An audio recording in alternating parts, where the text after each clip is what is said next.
In 539 BC, a conqueror walked into Babylon and did the unthinkable. He freed the slaves. No massacre, no burning temples. Instead, he carved his laws into clay. What he wrote 2,500 years ago still echoes inside the United Nations today. And most historians agree, one line changed civilization forever. The night Babylon fell, the greatest city on earth expected fire. For thousands of years, that was the rule of conquest. When an empire took a city, its temples burned, its gods were smashed, its people were dragged in chains across foreign deserts.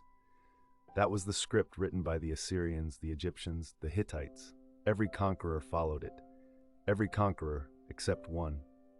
On the night of October 12, 539 BC, the armies of Cyrus II of Persia entered Babylon without a battle. The Euphrates had been diverted. The gates were opened from the inside, and the man who walked through them was about to rewrite the meaning of power itself. He was born around 600 BC in a small kingdom called Anshan, in what is today southwestern Iran. His grandfather, according to Herodotus, was Astyages, king of the Medes, a man haunted by a prophecy that his own grandson would destroy him. The story says Astyages ordered the infant Cyrus killed. The servant given the task couldn't do it. The child was raised in secret by a shepherd. And when Cyrus grew, the prophecy fulfilled itself. He overthrew his grandfather, united the Medes and the Persians, and began an expansion that no one in the ancient world was prepared for.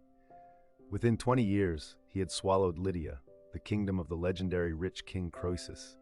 He had absorbed the Greek cities of Ionia. He had pushed his borders east into Bactria and the edge of India.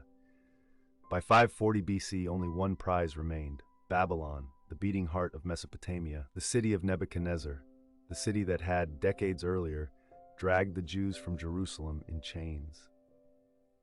And here begins the mystery that historians still argue about. Because when Cyrus took Babylon, he did not act like a conqueror, he acted like a liberator. He did not loot the temples, he restored them. He did not enslave the population, he confirmed their property rights. He did not impose his Persian gods.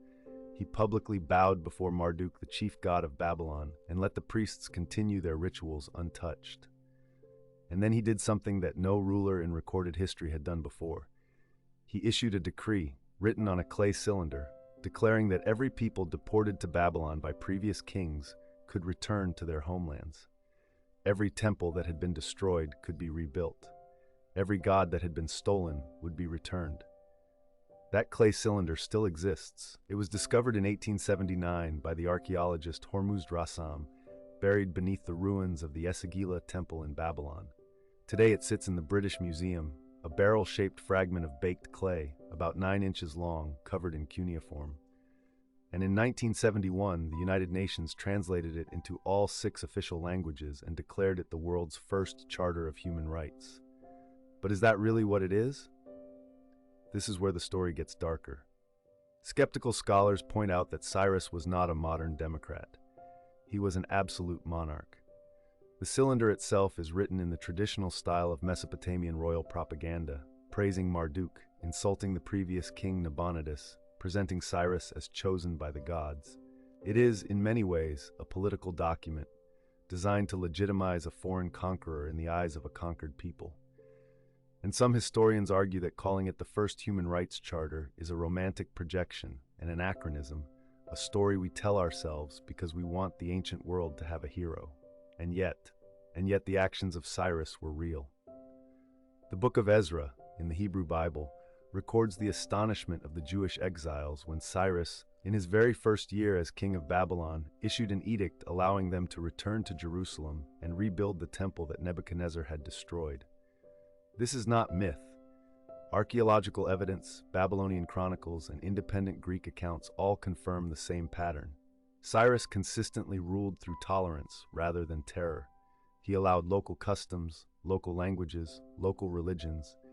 He created something entirely new, a multi-ethnic empire held together not by fear, but by a kind of imperial contract. At its height, the empire he founded stretched from the Aegean Sea to the Indus River. It contained perhaps 44% of the world's population at that time. It was the largest empire humanity had ever seen, and it functioned.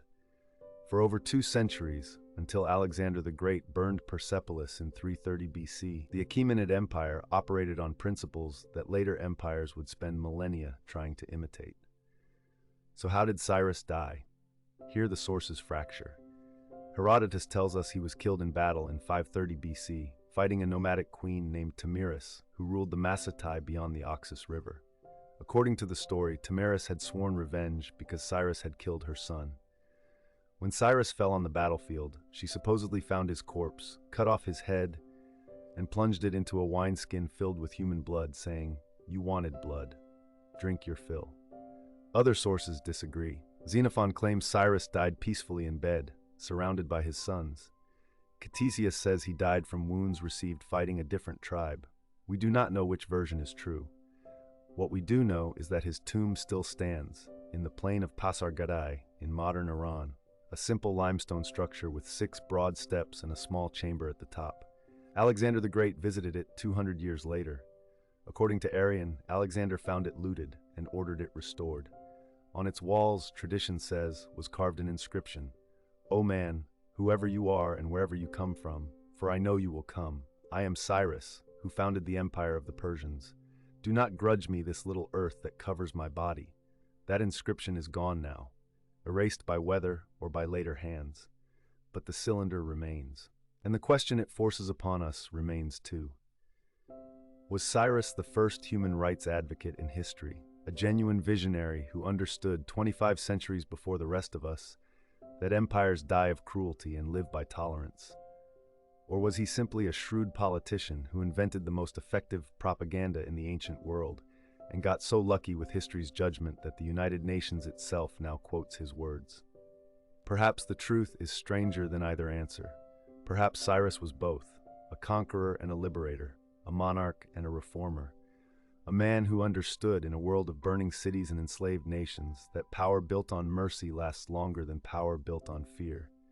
And that idea, whether he meant it as philosophy or as strategy, changed everything that came after. If this story made you see history differently, subscribe to Mysteries of History.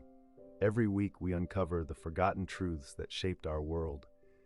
Hit the bell so the next revelation finds you first.